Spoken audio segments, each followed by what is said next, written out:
Well, Crypto Serpent here at the Velo Adelaide 500, and I'm with Jeff Yu. Jeff, it's a pleasure to have met you here today, and we just want to give the audience a little bit of an insight about some of your history, having been the person behind, Finance Australia being formed, and now with what you're doing with Monochrome.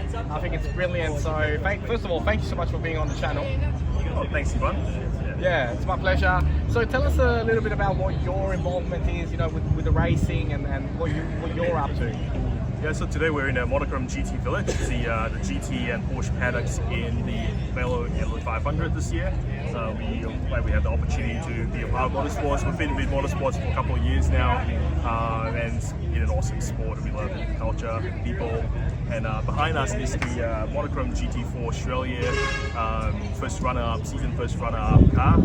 It's McLaren 570 SGT4, and it's going to be one of 20 or 25 cars starting the 2024 Monochrome GT4 Australia next year. Yes. I think it's brilliant what the GT4 category have done in Australia and how it's grown, and then now to have you on board and have your backing. I think it's it's an international category for those that not too much about GT4s. But tell me a little bit more about we were speaking earlier in the Rebel garage, and we were talking about ETFs, and you've done something that has not been done before in Australia. Tell us a little bit more about ETFs.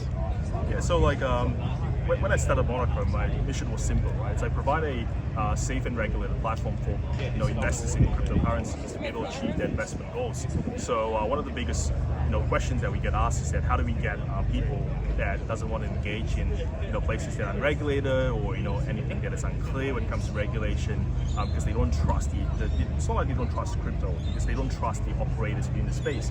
And frankly, we've seen a lot of blow ups, you got Celsius, BlockFi, FTX, and none of those things are really regulated to a point it's ready for institutional take-up.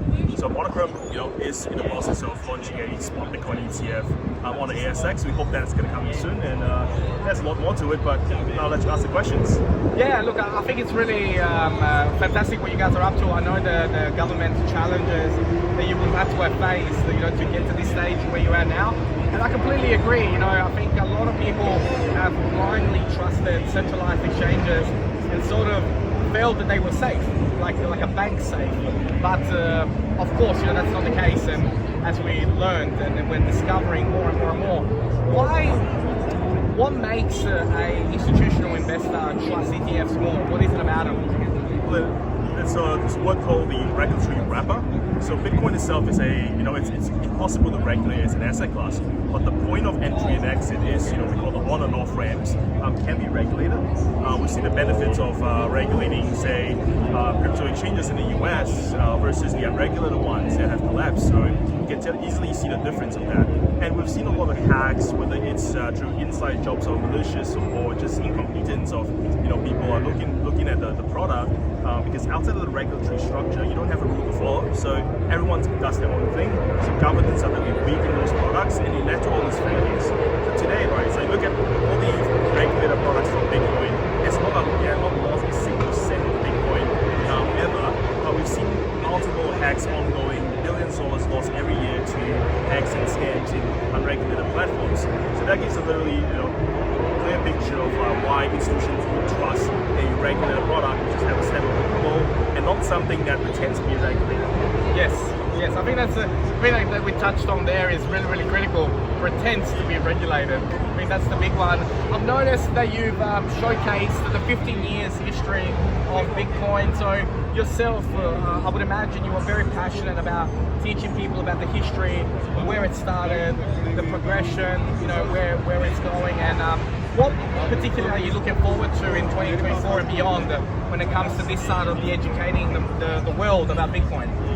Yeah, so education is one of the most important things, and so frankly, questions that get asked a lot with financial advisors and clients that comes to us, because other than the questions about regulation, next thing is how do we use this asset class? How do we harness its volatility? How do we actually protect ourselves when we put this in our portfolio.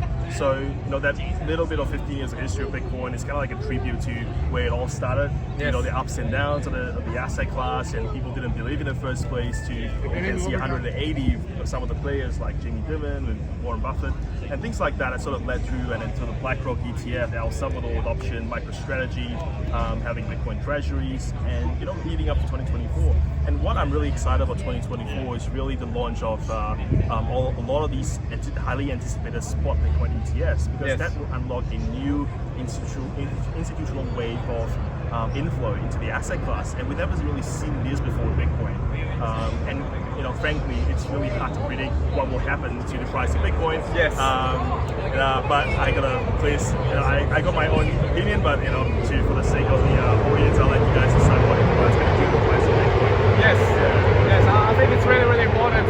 It's just got very, very loud up here with some of the racing categories that are happening, but it's been an absolute pleasure. We look forward to to seeing all the announcements that come out next year, especially with the ETF launches. We can't wait to see the GD4s fly around next year. With an expected grid of 26 cars. It looks like it's going to be a fantastic category. And for all of you watching out there, if you have any questions, don't forget to hit that like, subscribe button, engage with us.